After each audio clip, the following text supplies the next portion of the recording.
My name is Gavin Evans, and this is my ranking of the 3 Fear Street movies. And I was not as big on these movies as everyone else seemed to be.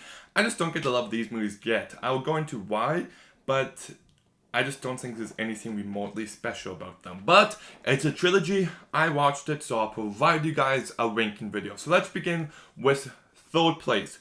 Which one of these movies was the worst? This seems to be a pretty controversial pick, but it's part 2, 1978. I thought this was a complete bore. I said it in my review and I'll say it again. The clean and crisp look doesn't work for this kind of movie. If you watch the Nightmare on Elm Street movies, if you watch the Friday the 13th movies, they don't look clean and crisp. There's a certain low-budget, grungy look to them that really works. And the clean and crisp looks, it just makes this movie look like a Hollywood production. When it's in the woods and it's supposed to be dirty and gross, this just looks way too clean and crisp to the point where it completely took me out of it. I could not get in more. I don't think this movie is even remotely scary. There's not an ounce of atmosphere or tension, and even the kills weren't impressive. I didn't think the cast was any good, and the movie itself just didn't engage me in any way. It was dull, it was generic, and it just offered nothing new. It was way too long, and the overarching story that's at play here is just so painfully bad.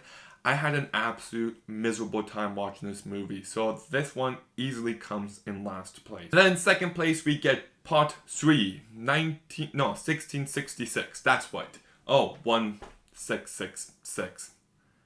I get it. Wow, that took me way too long. Look, it might not be fair for me to do this, but I'm gonna go ahead and do it. You know how I complain about the clean and crisp look? Well, here's the best example. Here's a clip of one of my favorite horror movies of all time, the 2016 movie, The Witch.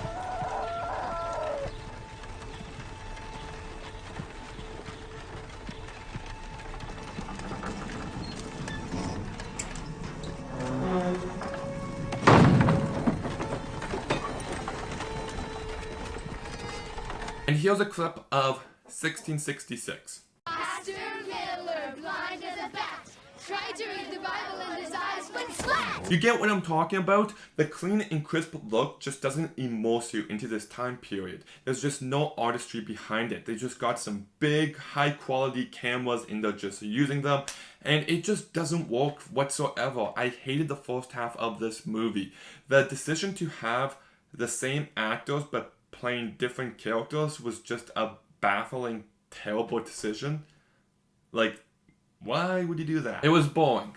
The second half of this movie, when it's 1994 part 2, is slightly better. It's slightly more entertaining. It's still nothing at all remarkable, but you can watch it and be like, well, I guess this is a step up from the Ballfest of part 2 and the Ballfest of the first half of part 3, so I guess this is slightly better. Still not good, but the second half does allow this movie to be in second place and not last place. And then in fourth place, the best Fear Street movie out of the 3 of them, even though it's still not good, is part 1, 1994. I'll say this, if you have never seen a horror movie before in your life, you might get some enjoyment from it. But if you have seen a horror movie before, then all this movie has is a bunch of cliches you've seen a billion times, and you've seen them a billion times better. There's nothing interesting about this movie. You can watch it, be slightly entertained, but that's as much as you're going to get from it. The first scene has some cool lighting and all that, but that doesn't carry over into the rest of the movie. There are moments where the characters were doing smart things, and I like those moments, but they're too far and few between them, and I just didn't really care for the characters. And there was one kill at the end, which was pretty gnarly, but people are just like, oh man, this movie is gnarly, and then they just use this scene for like the reference, and I'm just like, yeah, it's one scene. That doesn't mean the whole movie's gnarly, it means one scene's gnarly. I just don't think this movie has any bit of tension or atmosphere. It's not scary at all. Okay, let's talk about the horror series for a second, because I'm just gonna be honest. These movies got amazing reviews, and it totally baffles me. Like, I thought these movies weren't just bad, I thought the last 2 were just straight up awful, and the first movie was unremarkable in every single possible way. Like I said, if you've seen any horror movies before, these movies do nothing new. They do nothing exciting with the genre. It's just, oh, this old cliche. You know, if you're binging the Friday the 13th movies, by the time you get to the 5th one, you're just like, okay, I've seen this before, and I've seen it done better.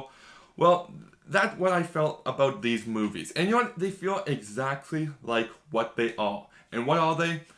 They are R-rated movies based on a kid's book. And you know what? When you really watch them, they kind of feel that way. These movies feel like an R-rated version of a Disney Channel movie. That's really what it feels like. Like there's blood, but if you take that out of it, this feels like a movie that would have come out a few years ago on Disney Channel on Halloween. They're just not even remotely scary. There's one good kill in the first movie, but the rest of the other kills are completely forgettable. The characters are bad and forgettable, and just the overarching story is just... I did not give a single shit about any of these story elements. And they're even lacking a certain energy for me to have a fun time with them. Like, if they're not scary, fine, but at least be fun. And these movies aren't even fun. Look, I absolutely hate all three of these movies. I did not have a fun time watching them. And the great reviews these movies got just baffles me. But anyways, what did you think about the Fear Street movies? Let me know in the comments down below. Make sure you like, make sure you comment, make sure you subscribe. Stay tuned for some more videos soon, and Gavin out.